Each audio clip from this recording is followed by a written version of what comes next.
Maybe you've seen what I've seen. You probably haven't, but just maybe you have. Either way, I know what I've seen, and that's what matters most as far as I'm concerned. Believe what you will, I've never cared about that part of things before. I know it's out there, and you should too, in case it decides that you're next. I have no recollection of when the first time I saw it was. As far as I can remember, it was always there. I do know that it first started while living with my grandparents, but actually nailing down when it first appeared was a bit difficult. We, my little sister and I, were taken into custody when I was 4 and were finally returned to our mother a month after my 10th birthday. I can honestly say, those years were probably the best of my childhood. But everything has a price, and the price for those years of bliss always came at night. I remember the first time I saw it. I was woken out of a dead sleep one night. I couldn't figure out what woke me, and I sort of laid there in a groggy stupor, trying to gain my bearings. I quickly noticed that I had the urge to pee, so I got up, walked the 5 steps or so it took to go from my bedroom to the bathroom, and did my business. As I returned to my bedroom, I froze in the doorway. I scanned my room, a feeling of dread slowly welling up inside my small child frame. Seeing nothing out of the ordinary, I shrugged it off and climbed back into bed. See, I've always had this habit of falling asleep to horror movies or scary shows, usually tales from the crypt, so I chalked it up to a vividly wild imagination and that damned crypt keeper. As the toilet ceased filling its tank and the hissing of running water died out and eventually went mute, I noticed a distinct tapping noise. It sounded like a dog's nails on hardwood floor, except the dogs were all asleep in the front yard, and our floors were carpeted. I was shaken by the noise for a second, but quickly tried to reason in my young mind that I was hearing things, all fueled by my addiction to scary stuff. So I pulled my pillow over my head and tried to go back to sleep. That's when the tapping got louder and its tone changed. It no longer sounded like dogs' nails on hardwood. It sounded like fingernails tapping on glass. And it sounded like it was coming from above me, from my bedroom window. Tentatively, I pulled the pillow from my head and slowly shifted my gaze to the window. What I saw chilled me to the bone. Red eyes glared at me from the other side of the window, malevolence bleeding from them like a stuck pig. Sharp fangs lined a pair of lips that were pulled back like a snarling tiger. Its face was covered with short black fur, and it had a pair of twisted horns sprouting from its forehead. I could make out the shadow of huge, leathery wings coming off its back. When it caught my stare, its snarl quickly shifted to the most evil grin I could possibly fathom. I was paralyzed as soon as I made eye contact, and in my head I could hear a strange, deep, gravelly voice speaking to me, but the language I didn't and still don't know. All I know is it sounded ancient and felt cruel. I don't know how long we stayed that way, but all of a sudden, I was able to break my stare and immediately screamed like a little girl. "John! John! What's wrong?" My grandmother pleaded with me when she entered my room. I just sat there, blubbering like a baby, pointing at my window, and occasionally letting out an indecipherable squeak as I struggled to regain my composure and remember how to speak. "The devil is on the roof," I was finally able to say.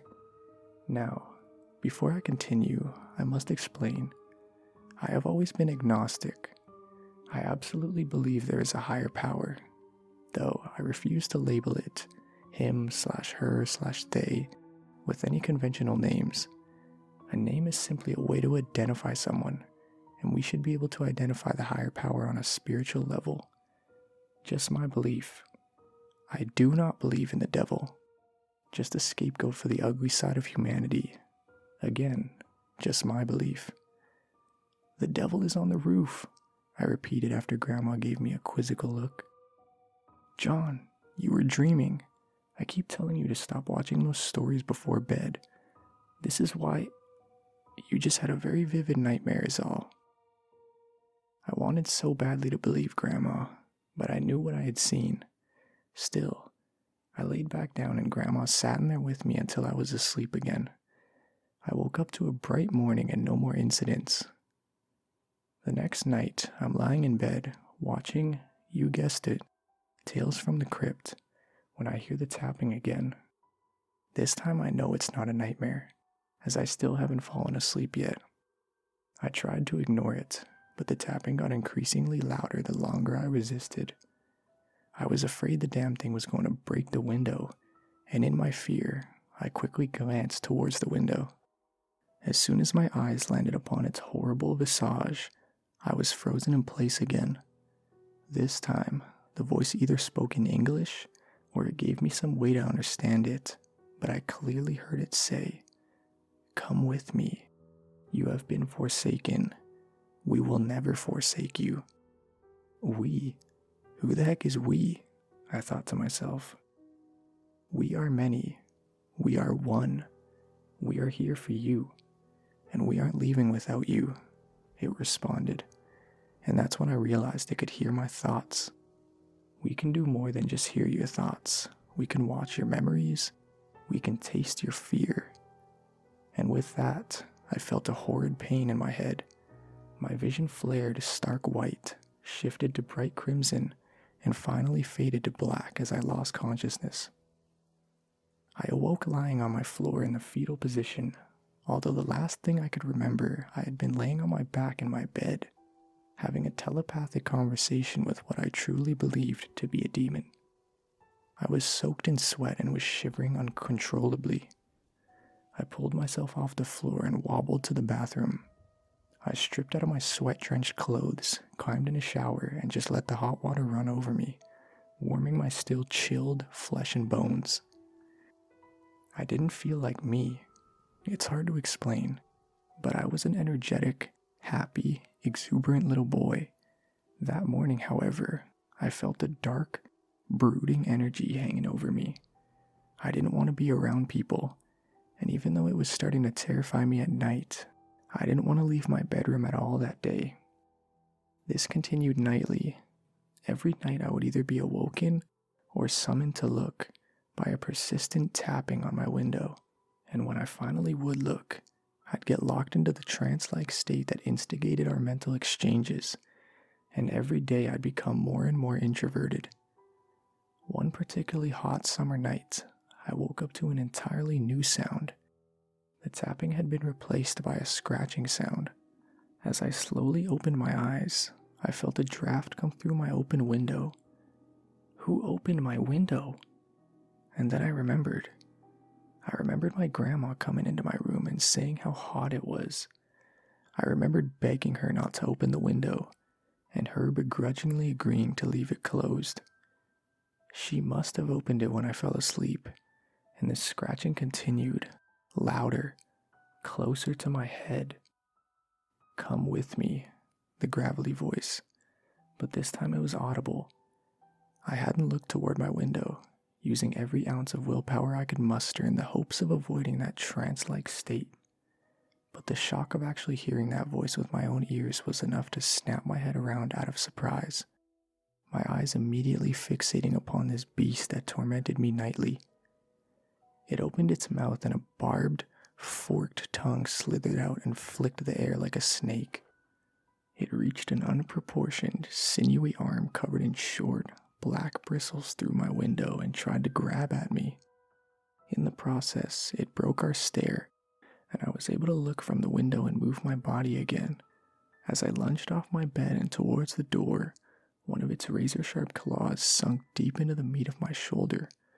I screamed out in sheer agony as its claw tore through skin and muscle, splashing blood across my bedding and one of the walls. Grandma came running to my room, opened the door, and froze. I don't know if it was the blood, the beast, a combination of the two, or something else entirely, but she too let out a scream. I heard the hard flap of leathery wings and felt a hard breeze push against my back from the window.